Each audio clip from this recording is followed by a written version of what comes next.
जिंदगी भर मनुष्य स्त्री में या भौतिक वस्तुओं में असली खुशी ढूंढता आ रहा है, लेकिन जिंदगी की असली खुशी और परम सुख किस चीज में है और मनुष्य चिताओं का और डर का बोझ अपने मन से कैसे हल्का करें, इसके पीछे का एक अनोखा रहस्य हम आज के इस वीडियो में कहानियों के माध्यम से जानेंगे। तो बिना देर किए चलिए उन कहानियों की शुरुआत करते हैं। पहली कहानी, खुश रहने का रहस्य। बहुत समय पहले की बात है। एक गांव में एक महात्मा रहते थे। आसपास के गांवों के लोग अपनी समस्याओं और परेशानियों के समाधान के लिए महात्मा के पास जाते थे और संत उनकी समस्याओं परेशानियों को दूर करके उनका मार्गदर्शन करते थे। एक दिन एक व्यक्ति ने महात्मा से पूछा, गुरुवर, संसार में खुश रहने का रहस्य क्या है? महात्मा ने उससे कहा कि तुम मेरे साथ जंगल में चलो, मैं तुम्हें खुश रहने का रहस्य बताता हूं। उसके बाद महात्मा और वह व्यक्ति जंगल की तरफ चल दिए। रास्ते में चलते हुए महात्मा ने एक बड़ा सा पत्थर उठाया और उस व्यक्ति को देते हुए कहा कि इसे पकड़ दो और चलो। उस व्यक्ति ने वह पत्थर लिया और वह महात्मा के साथ साथ चलने लगा। कुछ देर बाद उस व्यक्ति के हाथ में दर्द होने लगा, लेकिन वह चुप रहा और चलता रहा। जब चलते चलते बहुत समय बीत गया और उस व्यक्ति से दर्द सहा नहीं गया, तो उसने महात्मा से कहा कि उसे बहुत दर्द हो रहा है। महात्मा ने कहा कि इस पत्थर को नीचे रख दो। पत्थर को नीचे रखते ही उस व्यक्ति को बड़ी राहत मिली। तब महात्मा ने उससे पूछा, जब तुमने पत्थर को अपने हाथ में उठा रखा था तब तुम्हें कैसा लग रहा था? उस व्यक्ति ने कहा, शुरू में दर्द कम था तो मेरा ध्यान आप पर ज्यादा था, पत्थर पर कम था।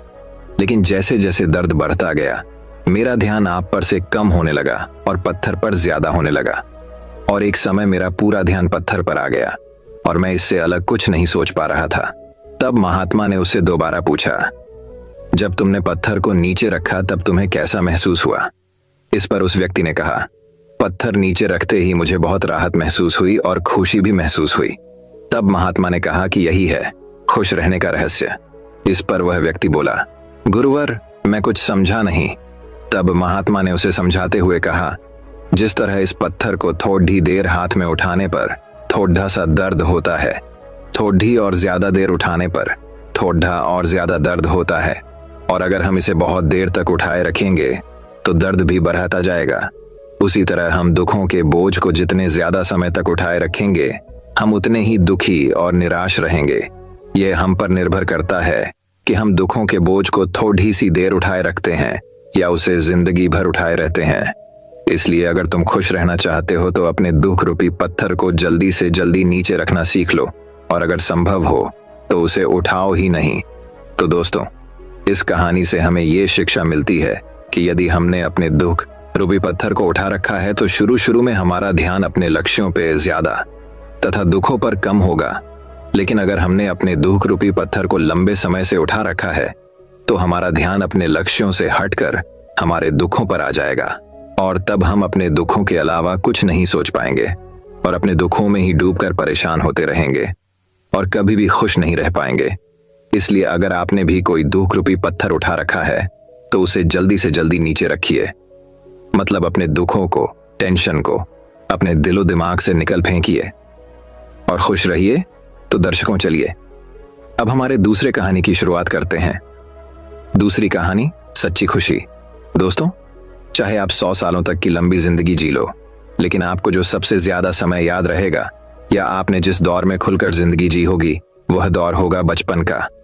बचपन में भी आपका स्कूल टाइम आपको मरते दम तक नहीं भूलता है। यही वो टाइम होता है जब हम अपने जीवन में सबसे ज्यादा खुश होते हैं, सबसे ज्यादा सीख पाते हैं। जिंदगी की ज्यादातर बड़ी सीखें हमें इसी स्कूल टाइम के दौरान मिलती है। आज की कहानी भी इसी दौर पर आधारित है। धीरेन का रिजल्ट उसके हाथों में था। क्लास में अव्वल आने के लिए जितने मार्क्स चाहिए उतने उसको मिले थे, लेकिन उसके चेहरे से वह खुशी गायब थी जो अव्वल आने पर होती है। उसे समझ में नहीं आ रहा था आर्यन को हराने के बावजूद वह खुश क्यों नहीं हो पा रहा है। आखिर यही तो वह चाहता था। आर्यन और धीरेन एक ही क्लास में पढ़ाई करते थे, जहां आर्यन बहुत मेहनती, शांत और समझदार बच्चा था।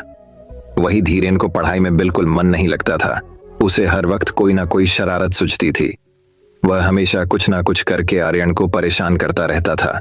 उसे लगता था अगर आर्यन को किसी तरह पढ़ाई से दूर रखा जाए और परेशान किया जाए तो वह भी अच्छे नंबर नहीं ला पाएगा और इस तरह वह भी उसकी तरह ही कम नंबर आने वाले लड़कों में शामिल हो जाएगा। अपनी इस शरारती सोच को सच करने के लिए धीरेन आए दिन कुछ न कुछ गड़बड़ियां कर आर्यन को मुसीबत में डाल देता। एक बार उसने आर्यन की होमवर्क की हुई नोटबुक उसके बस्ते से निकाल ली, ताकि जब टीचर उससे होमवर्क मांगे तो वह असहज हो जाए और उसे डांट खानी पड़े। हुआ भी उसी के अनुसार। उस दिन टीचर ने होमवर्क ना करने के लिए आर्यन को बहुत डांट लगाई। ये डांट जैसे धीरेन को अपना जीता हुआ कोई मेडल मालूम हो रही थी। वह आर्यन को परेशानी में डालकर मंद मंद मुस्कुरा रहा था, लेकिन आर्यन इतनी जल्दी हार मानने वालों में से नहीं था। वह तुरंत इस घटना को भूल गया और फिर से अपने अभ्यास में लग गया। लेकिन धीरेन को चैन कहां पड़ने वाला था। वह भी लगातार अपनी शरारतें और आर्यन के खिलाफ शैतानियां करने से पीछे नहीं हटता था। कभी उसका बस्ता छुपा देता, कभी उसका टिफिन खा लेता, कभी उसके जूते फेंक देता, और पता नहीं क्या क्या करके वह आर्यन को हमेशा ऐसी सिचुएशन में डालने का प्रयास करता जिससे उसका ध्यान पढ़ाई से भटक जाए। इन शैतानियों में अब क्लास के बाकी के शैतान बच्चे भी उसका साथ देते। उन्हें धीरेन को आर्यन के खिलाफ उकसाने में बड़ा मजा आता। दूसरी तरफ आर्यन के ग्रुप के समझदार और पढ़ाकू बच्चे उसे पढ़ाई करने के लिए प्रोत्साहित करते। आर्यन इतनी सारी मुसीबतों के बावजूद अपनी पढ़ाई किसी तरह पूरी कर ही लेता और हमेशा अपने क्लास में अव्वल आता।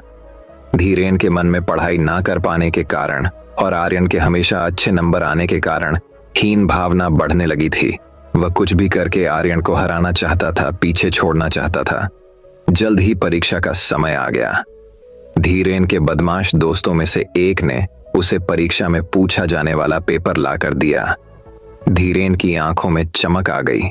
उसने सोचा अब वह आर्यन को जरूर पीछे छोड़ देगा, और हुआ भी कुछ वैसा ही, क्योंकि वही पेपर परीक्षा में पूछा गया था जिसके उत्तर जिले में अच्छे से तैयार कर लिए थे। रिजल्ट के दिन सभी विषयों में हाईएस्ट मार्क्स के साथ धीरेन क्लास में अव्वल आया था। आर्यन अव्वल ना आने पर थोड़ा सा निराश जरूर था, लेकिन दुखी नहीं। वह धीरेन के पास आया, उसे क्लास में प्रथम आने पर खूब सारी बधाई दी और उसे गले से लगा लिया। आर्यन का यह बर्ताव धीरेन की एक्सपेक्टेशन से बिल्कुल परे था। हमेशा आर्यन को परेशान करने के बाद और हमेशा उसका बुरा सोचने के बाद भी आर्यन ने जब उसे गले से लगाया और उसे बधाई दी, तब आर्यन की अच्छाइयों ने धीरेन के जमीर को पूरी तरह से झकझोर दिया। उसे अपना हर वह बुरा बर्ताव याद आया जो उसने कभी आर्यन के साथ किया था, और अब उसे अंदर ही अंदर उसका पछतावा होने लगा। वर्ग शिक्षक ने सभी टॉप के विद्यार्थियों को बधाई दी और अव्वल आए धीरेन को अपने पास बुलाया।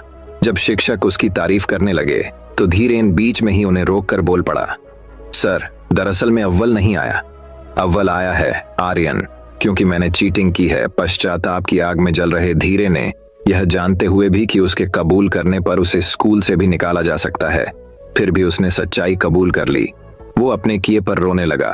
क्लास के सबसे शरारती लड़के को इस तरह टूटता देख पूरा क्लास शांत हो गया। आर्यन धीरेन के पास आया और उसका हाथ पकड़ के उसे सांत्वना देने लगा। वर्ग के शिक्षक में और बाद में प्रिंसिपल ने भी उसके पछतावे को समझा और उसको दूसरी बार परीक्षा देने का मौका दिया। दोस्तों, छोटी सी यह कहानी हमें सिखाती है कि सच्ची खुशी के लिए सच्चाई का रास्ता भी उतना ही जरूरी है। बेईमानी से किसी का हक छीनकर बिना मेहनत के मिलने वाली खुशी सिर्फ नाम की होती है।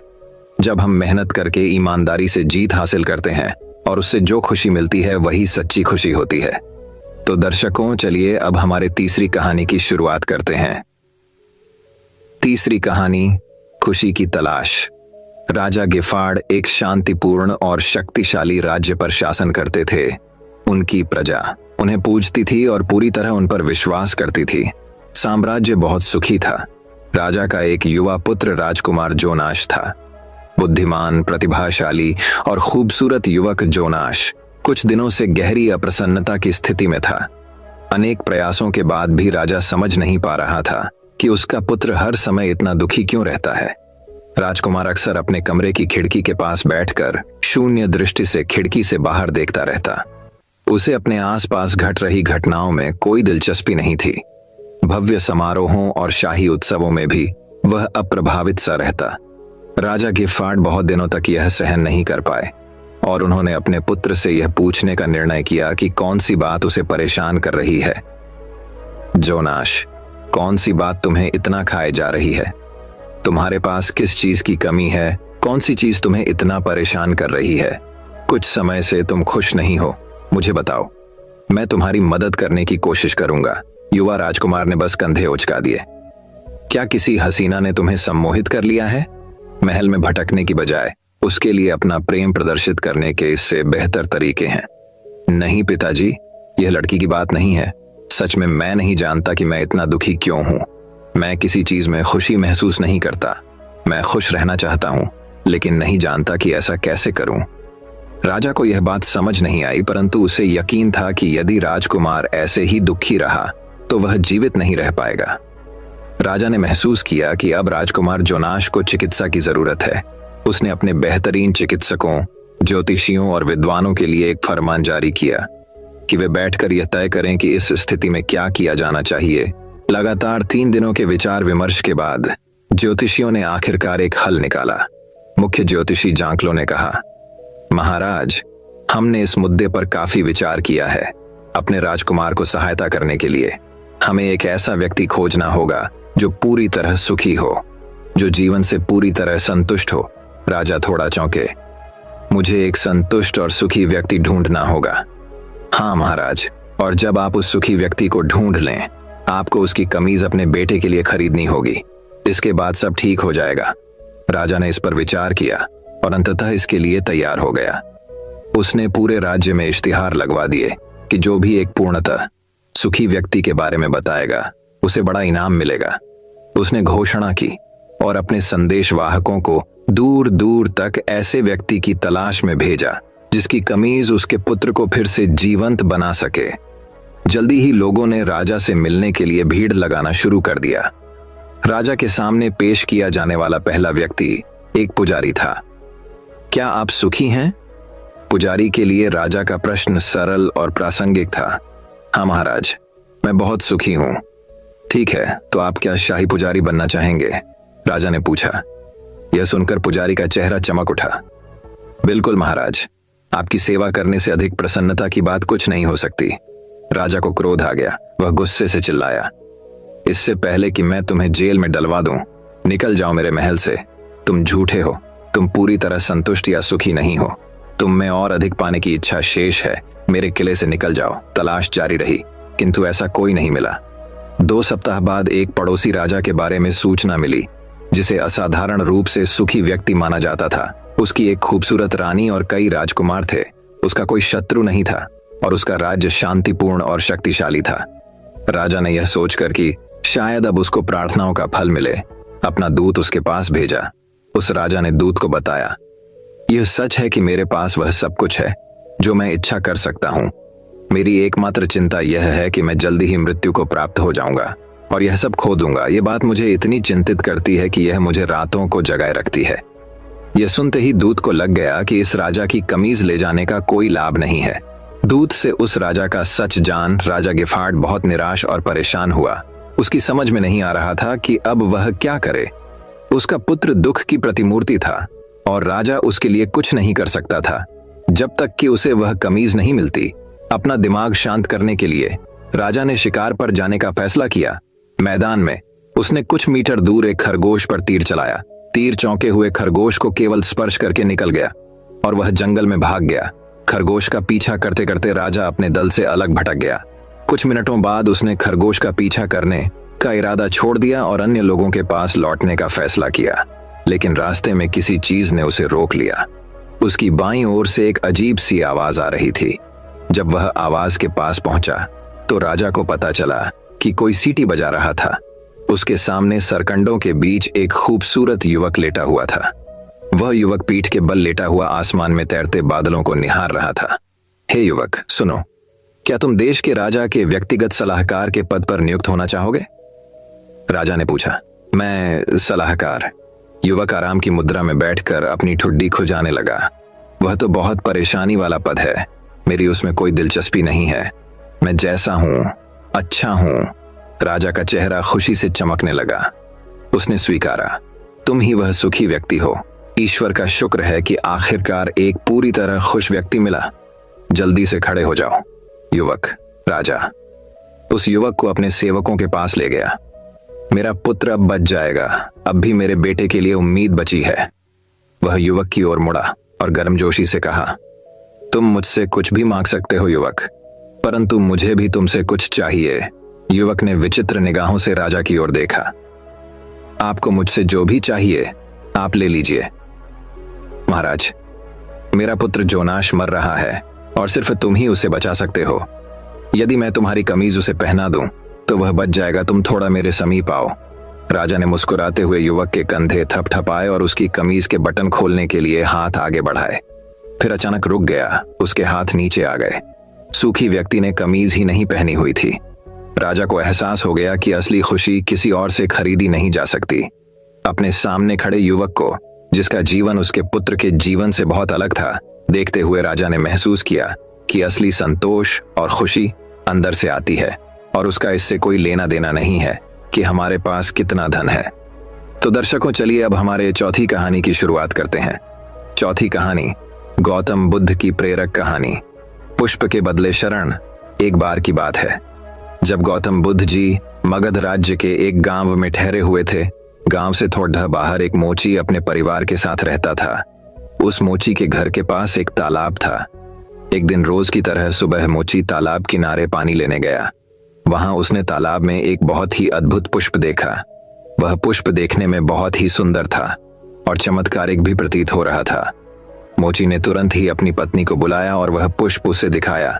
मोची की पत्नी आध्यात्मिक और धर्म में आस्था रखने वाली थी। वह पुष्प को देखते ही समझ गई कि जरूर कल यहाँ से गौतम बुद्ध जी गुजरे होंगे। उन्हीं के प्रताप से यह पुष्प खिला है। पुष्प को चमत्कारिक मानकर मोची ने एक योजना बनाई। उसने अपनी योजना के बारे में पत्नी को बताया कि वह इस पुष्प को राजा को देगा और उनसे खूब सारी स्वर्ण मुद्राएं लेगा। उसकी पत्नी ने भी सोचा कि यह पुष्प उनके किसी काम का नहीं है, इसे राजा को ही दे दो, कम से कम कुछ कमाई तो होगी। पत्नी की सहमति के बाद मोची राजमहल की ओर निकल गया। राजमहल के रास्ते में उसे एक व्यापारी मिलता है। मोची के हाथ में पुष्प देखकर वह रुक जाता है। वह मोची से पूछता है कि भाई, ये पुष्प लेकर कहाँ जा रहे हो? मोची कहता है कि मैं यह पुष्प लेकर राजा के पास जा रहा हूँ।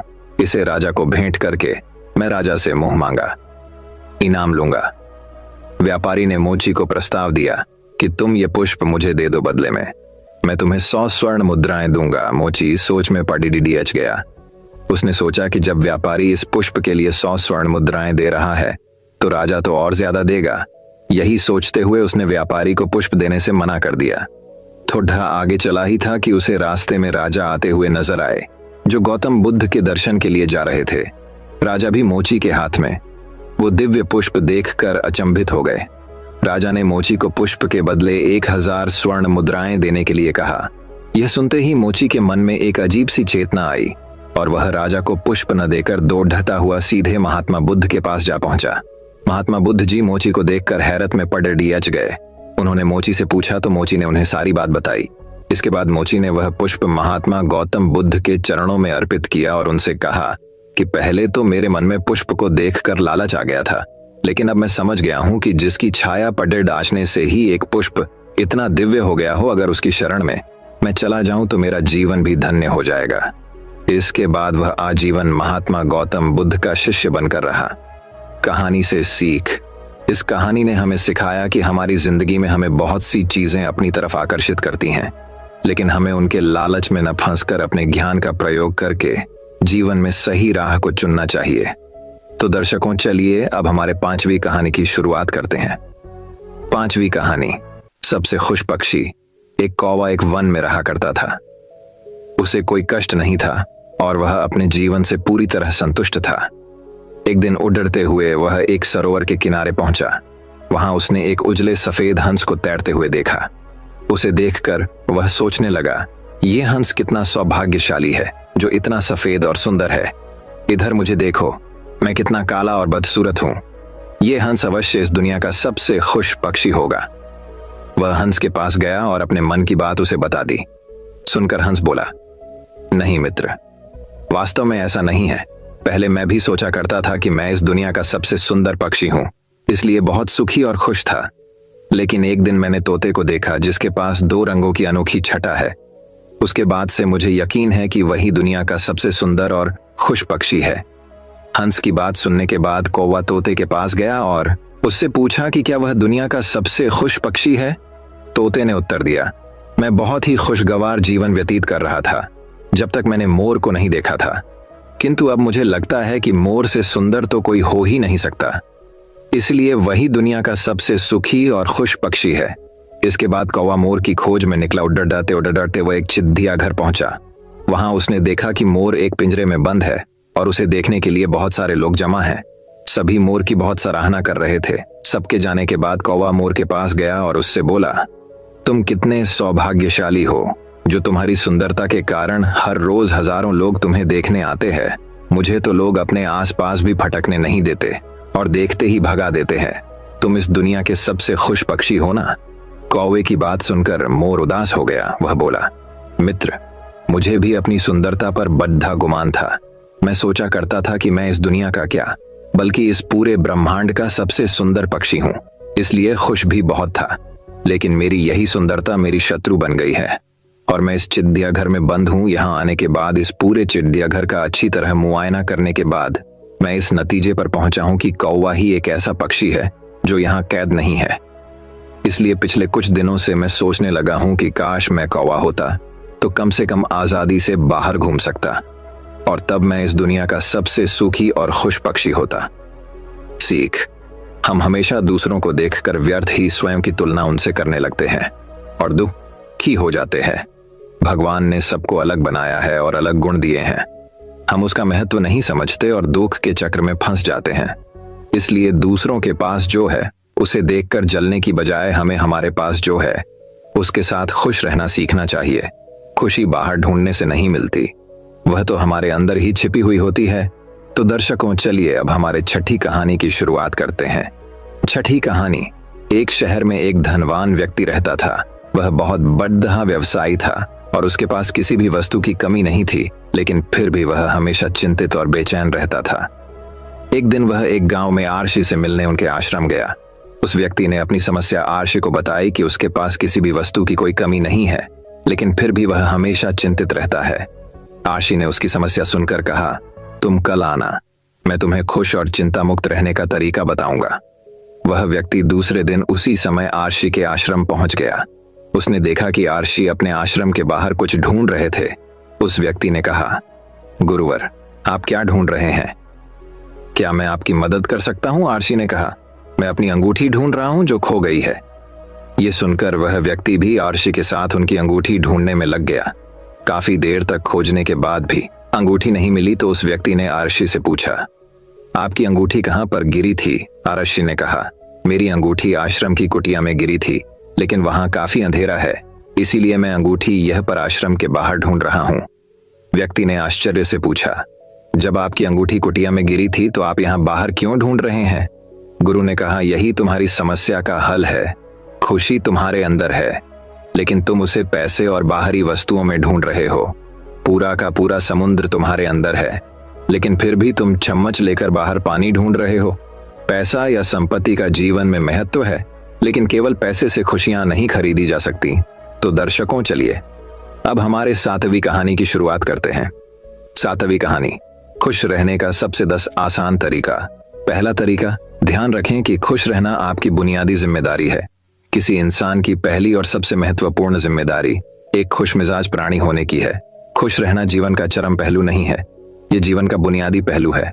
अगर आप खुश नहीं हैं तो आप अपने जीवन में क्या कर सकते हैं?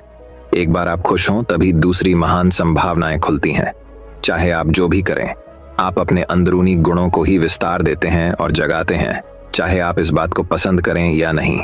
हकीकत यही है, जब तक कि कोई महत्वपूर्ण चीज आपके भीतर घटित नहीं होती, आप दुनिया के लिए कुछ बहुत महत्वपूर्ण नहीं कर सकते। इसीलिए अगर आप दुनिया के बारे में चिंतित हैं तो पहली चीज आपको यह करनी चाहिए कि खुद को एक खुशमिजाज प्राणी में रूपांतरित करें। दूसरा तरीका, पहचाने कि खुशी आपकी मूल प्रकृति है। इससे कोई फर्क नहीं पड़ता कि आप अपने जीवन में क्या कर रहे हैं, चाहे वह कारोबार हो, सत्ता, शिक्षा या सेवा। आप ऐसा इसलिए कर रहे हैं क्योंकि आपके भीतर कहीं गहराई में एक भावना है कि इससे आपको खुशी मिलेगी। इस धरती पर हम जो कुछ भी करते हैं वह खुश रहने की इच्छा से करते हैं, क्योंकि यह हमारी मूल प्रकृति है। जब आप बच्चे थे तो आप यूं ही खुश थे, वही आपकी प्रकृति है।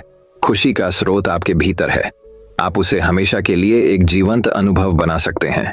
तीसरा तरीका, चीजों का महत्व पहचाने।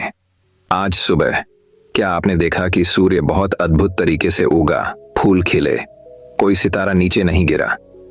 तारामंडल बहुत अच्छी तरह काम कर रहे हैं, सब कुछ व्यवस्थित है। आज समूचा ब्रह्मांड बहुत बढ़िया तरीके से काम कर रहा है। मगर आपके दिमाग में आया किसी विचार का एक कीड़ा आपको यह मानने पर मजबूर कर देता है कि आज बुरा दिन है। कष्ट मुख्य रूप से इसलिए होता है क्योंकि ज्यादातर इंसान इस जीवन के प्रति सही नजरिया खो बैठे हैं। उनकी मनोवैज्ञानिक प्रक्रिया अस्तित्व की प्रक्रिया से कहीं बड़ी हो गई है, या सीधे सीधे कहें तो आपने अपनी रचना को सृष्टा की सृष्टि से कहीं अधिक महत्वपूर्ण बना दिया है। यह सारी पीड़ा का बुनियादी स्रोत है। हम इस बात की पूरी समझ खो बैठे हैं कि यहाँ जीवित रहने के क्या मायने हैं। आपके दिमाग में आया कोई विचार या आपके मन की कोई भावना फिलहाल आपके अनुभव की प्रकृति को तय करती है, और यह भी हो सकता है कि आपके विचार और भावना का आपके जीवन की सीमित हकीकत से कोई लेना देना न हो। पूरी सृष्टि बहुत बढ़िया तरीके से घटित हो रही है, मगर सिर्फ एक विचार या भावना सब कुछ नष्ट कर सकती है। चौथा तरीका, मन या दिमाग को उसके असली रूप में देखें। जिसे आप मेरा मन कहते हैं, वह असल में आपका नहीं है, आपका अपना कोई मन नहीं है। कृपया इस पर ध्यान दें। जिसे आप मेरा मन कहते हैं, वह बस समाज का कूड़ेदान है। कोई भी और हर कोई जो आपके पास से गुजरता है, वह आपके दिमाग में कुछ न कुछ डाल जाता है। आप वाकई यह चुन नहीं सकते कि किससे आपको चीजें ग्रहण करनी है और किससे नहीं करनी। अगर आप कहते हैं वे मुझे यह व्यक्ति पसंद नहीं है, तो आप किसी भी और से ज्यादा उस इंसान से ग्रहण करेंगे। आपके पास कोई चारा नहीं है। अगर आपको इस बात की जानकारी हो कि उसे ठीक करके कैसे इस्तेमाल करना है, तो यह कूड़ेदान उपयोगी हो सकता है। असर और जानकारी का यह ढेर जो आपने जमा किया है, वह सिर्फ दुनिया में जीवित रहने के लिए उपयोगी है। आप कौन हैं, इससे उसका कोई संबंध नहीं है। पांचवा तरीका, मन से अपने बुनियादी अस्तित्व की ओर बढ़े। जब हम किसी आध्यात्मिक प्रक्रिया की बात करते हैं, तो हम मन से अपने बुनियादी अस्तित्व की ओर जाने की बात करते हैं। जीवन का संबंध इस सृष्टि से है जो यहाँ मौजूद है। उसे पूरी तरह जानना और उसके असली रूप में उसका अनुभव करना, अपने मन मुताबिक उसे विकृत न करना ही जीवन है। अगर आप अस्तित्व की हकीकत की ओर बढ़ना चाहते हैं, तो सरल शब्दों में आपको बस इस बात का ध्यान रखना होगा कि जो आप सोचते हैं वह महत्वपूर्ण नहीं है, जो आप महसूस करते हैं वह महत्वपूर्ण नहीं है। आप जो सोचते हैं उसका हकीकत से कोई लेना देना नहीं है, उसका जीवन के लिए कोई बड़ा महत्व नहीं है। मन बस उन फालतू चीजों में उलझा रहता है जो आपने कहीं और से इकट्ठा किया है। अगर आपको वह महत्वपूर्ण लगता है, तो आप कभी उसके परे नहीं देख पाएंगे। आपका ध्यान स्वाभाविक रूप से उस दिशा में जाता है जिसे आप महत्वपूर्ण मानते हैं। अगर आपके विचार और आपकी भावनाएं आपके लिए अहम हैं, तो स्वाभाविक रूप से आपका सारा ध्यान वहीं होगा। मगर यह सिर्फ एक मनोवैज्ञानिक हकीकत है। इसका अस्तित्व में मौजूद चीजों से कोई लेना देना नहीं है। कष्ट हम पर बरसाया नहीं जाता, उसे पैदा किया जाता है, और उसे बनाने वाला कारखाना आपके मन में है। अब इस कारखाने को बंद करने का समय है। छठा तरीका, पाने की कोशिश न करें, अभिव्यक्त करना शुरू करें। आज हम इतने जोर शोर से खुशी की तलाश कर रहे हैं कि धरती का जीवन ही खतरे में पड़ गया है। खुशी की तलाश में न रहें, दुनिया में अपनी खुशी को अभिव्यक्त करना जानें। अगर आप मुड़कर अपने जीवन को देखें, तो आपके जीवन के सबसे खूबसूरत पल वे थे जब आप अपनी खुशी को अभिव्यक्त कर रहे थे, न कि जब आप उसकी तलाश कर रहे थे। जो आप बचाते हैं वह कभी आपका गुण नहीं होगा। जो आप फैलाते हैं, जो आप बिखेरते हैं, वह आपका गुण होगा। अगर आप अपनी खुशी को बचा बचा कर रखेंगे, तो जीवन के अंत में कोई ऐसा नहीं कहेगा उसने अपने अंदर खुशी का एक एक अंश बचा कर रखा, वह बहुत खुशी के साथ मरा। वे कहेंगे, यह भयानक प्राणी अपनी जिंदगी में कभी मुस्कुराया तक नहीं। लेकिन अगर आप हर दिन अपनी खुशी और प्यार को फैलाएंगे, तो लोग कहेंगे, अरे वह एक खुश मिजाज और प्यार करने वाला इंसान था। सातवां तरीका, मुस्कुराइए। सुबह जब आप उठते हैं, तो पहली चीज आपको यह करनी चाहिए कि आप मुस्कुराएं। किस पर? किसी पर नहीं, क्योंकि आप जगे। ये कोई छोटी बात नहीं है। लाखों लोग जो कल रात सोए थे आज नहीं उठे, मगर आप और मैं उठे। क्या यह बहुत बढ़िया बात नहीं है कि आप जगे? इसलिए अपने जगने पर मुस्कुराइए। इसके बाद आसपास देखिए, और अगर कोई है तो उन्हें देखकर मुस्कुराइए। बहुत सारे लोगों के साथ ऐसा हुआ कि उनका कोई प्रियजन आज सुबह नहीं जगा। आपको जो भी लोग प्यारे हैं वे जगे। वाह, यह तो बहुत अच्छा दिन है ना? फिर बाहर जाइए और पेड़ों को देखिए, वे भी पिछली रात को नष्ट नहीं हुए। बहुत से लोगों को यह अजीब लग सकता है, मगर आपको इसका महत्व तब पता चलेगा जब आपका कोई प्रियजन सुबह नहीं उठेगा। इसका महत्व जानने के लिए तब तक का इंतजार न करें। ये कोई अजीब या हंसने वाली बात नहीं है। ये सबसे कीमती चीज है कि आप जीवित हैं, और जो भी आपके लिए मायने रखता है वह जीवित है। इस दुर्भाग्यपूर्ण रात जब इतने सारे लोग नहीं उठे और कितने सारे लोगों के प्रियजन नहीं उठे, तब आप और आपके प्रियजन उठ पाए। क्या यह शानदार चीज नहीं है? इसका महत्व समझें और कम से कम मुस्कुराएं। कुछ लोगों को प्यार से देखना सीखें। 8वां तरीका, खुद को याद दिलाएं। बहुत से लोगों को यह सब भूलने में बस घंटा भर लगता है, और जल्दी ही उनका रेंगने वाला दिमाग किसी को काटने के लिए आतुर हो जाता है। इसलिए हर घंटे खुद को एक खुराक दें। जीवन की अहमियत याद दिलाएं। अगर आप बहुत ही संवेदनहीन हैं तो हर आधे घंटे में खुद को याद दिलाएं। अगर आप भीषण रूप से संवेदनहीन हैं तो खुद को हर 5 मिनट पर याद दिलाएं। अपने आप को याद दिलाने में बस 10 सेकंड लगते हैं। आप इसे बस 2 सेकंड में भी कर सकते हैं। मैं जीवित हूं, तुम जीवित हो, और क्या चाहिए? 9वां तरीका, जो अंदर है उसे बदलें। वर्तमान में आपके जीवन की गुणवत्ता उन कपड़ों से तय नहीं होती जो आप पहनते हैं। वह आपकी शैक्षिक योग्यताओं, आपकी परिवार की स्थिति या आपके बैंक बैलेंस से तय नहीं होती। आपके जीवन की गुणवत्ता इस पर निर्भर करती है कि आप अपने भीतर कितने शांत और खुश हैं। निश्चित रूप से जिसे भोजन नहीं मिलता और जिसके पास जीवित रहने के लिए जरूरी बुनियादी चीजों की कमी है, वह शारीरिक रूप से बहुत कष्ट में होगा। इस पर ध्यान दिए जाने की जरूरत है। ऐसे लोगों के लिए हमें उन बुनियादी चीजों की व्यवस्था करनी होगी, मगर बाकियों के लिए उनकी जरूरतें एक अंतहीन सूची है। आपको लगता है कि कार चला रहा आदमी सड़क पर पैदल चल रहे आदमी से ज्यादा खुश है। नहीं, आपके पास क्या है उससे यह तय नहीं होता। यह इस पर निर्भर करता है कि वे उस समय कैसा महसूस कर रहे हैं। 10वां तरीका, दूसरों से तुलना करना छोड़ दें। ज्यादातर लोग इसलिए दुखी नहीं होते क्योंकि उनके पास किसी चीज की कमी होती है। वे दुखी इसलिए होते हैं क्योंकि वे खुद की तुलना किसी और से करते हैं। आप एक मोटर बाइक चला रहे हैं, आप किसी को मर्सिडीज चलाते देखते हैं और खुद को दुखी कर लेते हैं। साइकिल पर चलने वाला कोई व्यक्ति आपको मोटर बाइक पर देखता है और यह उसके लिए लिमोसीन है। पैदल चलता कोई व्यक्ति साइकिल को देखकर सोचता है, अरे वाह, अगर मेरे पास सिर्फ यह साइकिल होती तो मैं अपनी जिंदगी में क्या क्या कर लेता। ये एक बेवकूफाना खेल है जो चलता रहता है। जो लोग खुश रहने के लिए बाहरी हालात पर निर्भर रहते हैं, वे कभी अपनी जिंदगी में सच्ची खुशी नहीं महसूस कर पाएंगे।